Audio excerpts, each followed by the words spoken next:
like to thank you for inviting us here. This is a great opportunity. It's a good day to be here. We're wearing our green. But I also think that these kind of forums are perfect because they are emblematic of the kind of concerns that we have about public education. Do we get together as citizens to really discuss issues that are meaningful to all of us? And as your group is pointing out, you're doing that kind of work, and so we're glad that we can be part of this here. And that's really where Doug and I come from. I don't want to speak for him, I'll just say that we've had many conversations about these kinds of issues, and that's the overall concern. I think that you're right, that the reforms are constantly coming this way. There's a lot of churn in public education. If you talk to a lot of public school teachers, they get very cynical about reforms because every time they start to do one thing, then something else comes along in it. There are reasons to be cynical because often the people who are putting these policies together don't know what they're doing, or they're reacting from some impetus from business or something else like that, right? So often what I find myself doing in my own cynical way is saying that a lot of these are manufactured crises. They're attempted solutions to problems that often don't exist. And I don't want to suggest for a moment that there are no problems in public education. There are. But the best way to solve those problems is when the public gets together and discusses them. But often, right, what we see now are more and more layers of bureaucracy or corporatocracy intervening in those conversations. So the reform that we have today, having to do with Common Core, as I say to my future teachers, is unlikely to be here sometime down the road because once again it'll get replaced by something else. So you don't make a commitment to kids and their welfare based upon the current reform. You voce, the voice, the vocation comes from that commitment to children's development. You can't be too serious or worry too much about a particular reform. But if we wanted to go through the history, there would be extensive history about why we're constantly looking to the public schools to solve problems that are really the bigger issue in the society, whether it's the rising Japanese and German economy from the 90s, whether it's Sputnik or something else like that. We have this tendency to always look first to the schools because it's cheaper and it allows politicians to avoid making the big and more difficult decisions. And that's what a lot of these reforms are about, an attempt to paper over bigger issues that are out there. Well, I think I want to pick up where Mark headed at the end of his opening.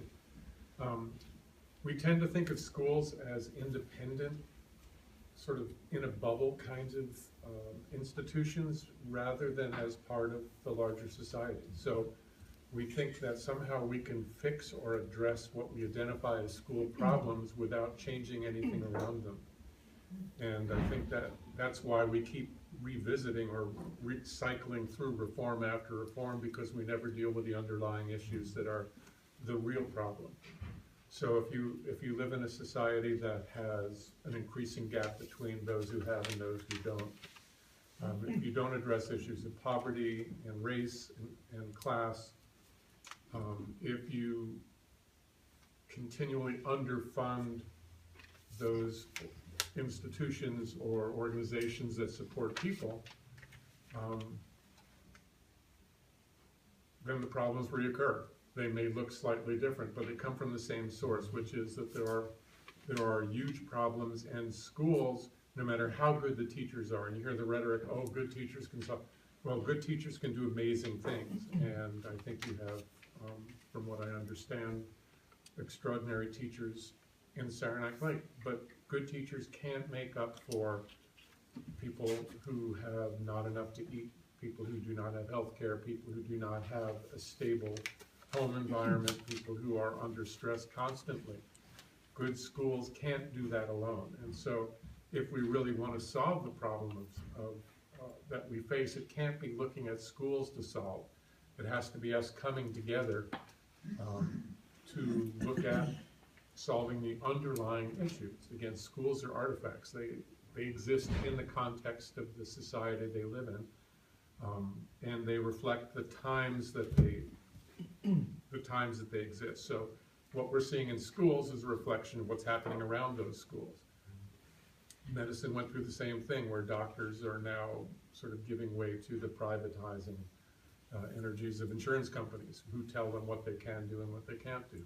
Schools are facing the same kinds of things. There's more and more private money that is saying, here's what you can or cannot do in your public schools.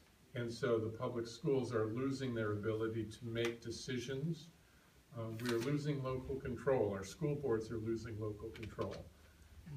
More and more decisions are being made by people who are not in our communities, by private corporations, such as Pearson, who is a corporation that is making many decisions about what education in our classrooms look like, and we have less to say about it. And that will keep happening until we stand together and say, this is not okay. It is not okay for us to lose control of who we are and what we want for our children. And so, again, thank you for having this forum, a place where we can talk, because one other thing that we have noticed throughout the North Country is that people are actually afraid to have these conversations. You're not hearing from your teachers in many places. You're not hearing from your administrators in many places. You're not hearing their concerns because they have gotten the message that you're not to talk about this. And so at the center of our public education right now, from what I see and from what we're hearing, there's a kind of lie of silence. And if you don't hear anything from your schools, then maybe you assume that things are okay. And I think in a lot of places, they're not. And so this conversation, I'm hoping will be a step towards the larger conversations we need to have so we can